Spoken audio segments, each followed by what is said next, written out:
ये वीडियो मेरे स्पेसिफिकली उन पेशेंट्स के लिए है जो राइनोप्लास्टी सर्जरी के लिए कंसीडर कर रहे हैं और जानना चाहते हैं कि सर्जरी कैसे होती है, सर्जरी का प्रोसेस क्या रहता है and post of recovery and duration क्या होती है।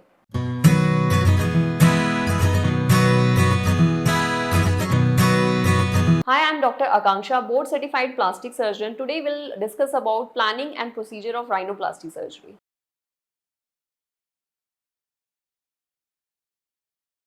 राइनोप्लास्टी सर्जरी के लिए अगर आप कंसीडर कर रहे हैं इट इज़ वेरी इंपॉर्टेंट कि आप अब जाके अपने प्लास्टिक सर्जन से मिलिए या फिर आप एक ऑनलाइन कंसल्टेशन बुक करिए जिसमें आपका प्लास्टिक सर्जन बेसिकली ये देख सके कि आप किस चीज़ के लिए स्पेसिफिकली कंसीडर करना चाहते हैं राइनोप्लास्टिक सर्जरी में। जैसे कि अगर पेशेंट मेरे पास आते हैं राइनोप्लास्टी सर्जरी के लिए स्पेसिफिकली मैं उनसे पूछती हूँ कि आपके क्या कंसर्न है, आपके कंसर्न्स नोज को लेके क्या है। बेसिकली आपको हमसे परेशान है, ओवरऑल ब्रॉड नोज है या टिप ब्रॉड है या फिर एलर ब्रॉड है। एला यानी कि साइड के जो आपके नोज के पार्ट होते हैं नॉस्ट्रिल का, वो ब्रॉड है। एक बार जब पेशेंट अपने कंसर्न्स डिस्कस करता है डॉक्टर से, then basically I can also suggest you कि how to consider for overall cosmetic rhinoplasty. Like for example, अगर कोई पेशेंट बोलता है कि मुझे सिर्फ टिप प्लास्टी करानी है, लेकिन अगर मुझे उसमें दिख रहा है कि उसकी जो डॉर्सम है, डॉर्सम यानी कि नोज के पीछे का पार्ट है, वो भी आइदर बैठा हुआ है या फिर उसमें हम्प है, तो I will suggest him to undergo complete cosmetic rhinoplasty surgery. In cosmetic rhinoplasty surgery basically हम सिर्फ टिप को मॉडिफाई नहीं करते हैं, हम ओवरऑल नोज को एक कॉस्मेटिक अपीयरेंस देते हैं ताकि आपका नोज पीछे से आगे तक फुल लेंथ में नोज एक कंप्लीटली फेशियल प्रोफाइल के साथ बैलेंस्ड हो।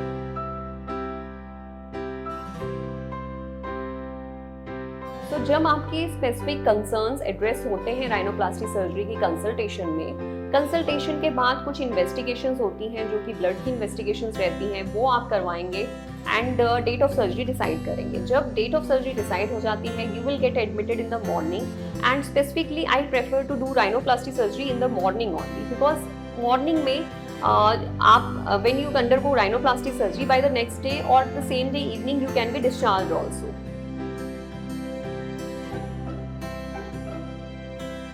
Rhinoplasty surgery is basically a very fine kind of surgery in which very fine movements are required to give you a proper shape.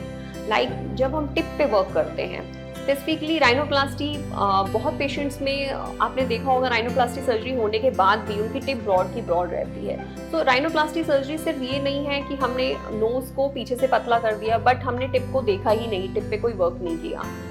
Tip जो है बहुत important part होता है knows का rhinoplasty surgery के अंडर।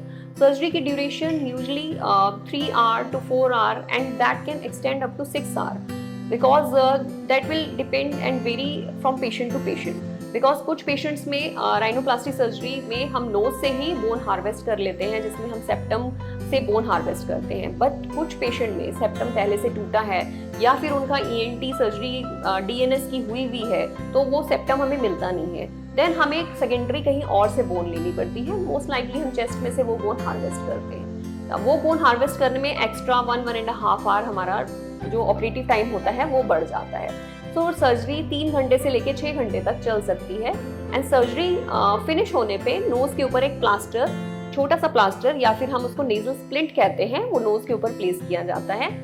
पहले दिन सर्जरी के बाद नोज के अंदर एक नेजल पैक रहता है एंड सेकेंड डे वो पैक हम रिमूव कर देते हैं। पैक रिमूव होने के बाद आप घर जा सकते हैं। सर्जरी के बाद घर जाने के आप ऑलमोस्ट 1 वीक के बाद आपको कॉल किया जाता है। 1 वीक के बाद जब आप फॉलोअप में आते हैं तो जो प्लास्टर नोज के ऊपर लगाया जाता है वो रिमूव हो जाता है एंड नोज के नीचे की तरफ से यहाँ पे 3 स्टिचेस आते हैं, वो हम रिमूव कर देते हैं।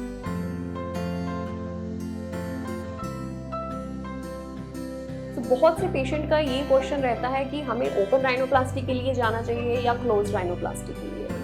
ओपन राइनोप्लास्टी और क्लोज राइनोप्लास्टी में सिर्फ एक डिफरेंस है, जो नोज के हम नीचे से अप्रोच करते हैं उसमें 3 स्टिचेस आते हैं ओपन राइनोप्लास्टी में एंड क्लोज राइनोप्लास्टी में वो स्टिचेस नहीं आते हैं, सारी की सारी सर्जरी अंदर से करते हैं। ओपन राइनोप्लास्टी में जो नीचे के 3 स्टिचेस आते हैं उनके अलावा सारी की सारी सर्जरी जो होती है नोज के अंदर से होती है। लेकिन ओपन राइनोप्लास्टी के बेनिफिट हैं क्योंकि ओपन राइनोप्लास्टी में हम नोज को बहुत अच्छे तरीके से एक्सेस कर पाते हैं। नोज की सारी हैंडलिंग, जिसमें हमें नोज को पीछे से डाउन करना है, हमें सेप्टम को हार्वेस्ट करना है, हमें डॉर्सम पे वर्क करना है। डॉर्सम पे वर्क का मतलब है, आपने बहुत सारे एक्टर एक्ट्रेसेस में देखा होगा कि नोज के ऊपर 2 लाइंस बनती हैं जो कि बहुत ही हाईलाइट होती हैं, शाइनी लाइंस होती हैं। तो जब हम उन पे वर्क करते हैं फाइनली, हमें ओपन राइनोप्लास्टी में प्रॉपरली अप्रोच मिलती है उन पे वर्क करने की। स्कार की टर्म्स में बात करें तो ओपन और क्लोज राइनोप्लास्टी में कोई बहुत डिफरेंस नहीं है स्कार की टर्म्स में। उसमें भी, दोनों में, ओपन में भी स्कार नहीं दिखता है एंड क्लोज में भी नहीं आता है।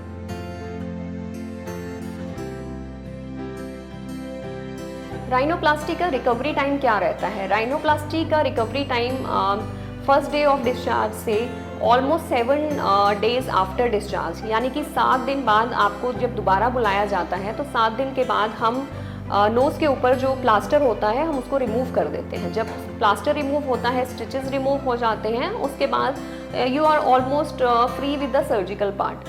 अब उसके बाद आप अपनी जॉब भी ज्वाइन कर सकते हैं। मेजर जो स्वेलिंग है राइनोप्लास्टी सर्जरी के बाद वो 7 डेज में सेटल हो जाती है। प्लस स्पेसिफिकली जो मेथड्स हम यूज़ करते हैं उसमें एक हाइपोटेंसिव एनेस्थीसिया प्लस कुछ ऐसी ड्रग्स दी जाती हैं, प्लस जो सर्जिकल प्रोसीजर है वो इस तरह से किया जाता है कि आपकी मिनिमम टू मिनिमम स्वेलिंग आए।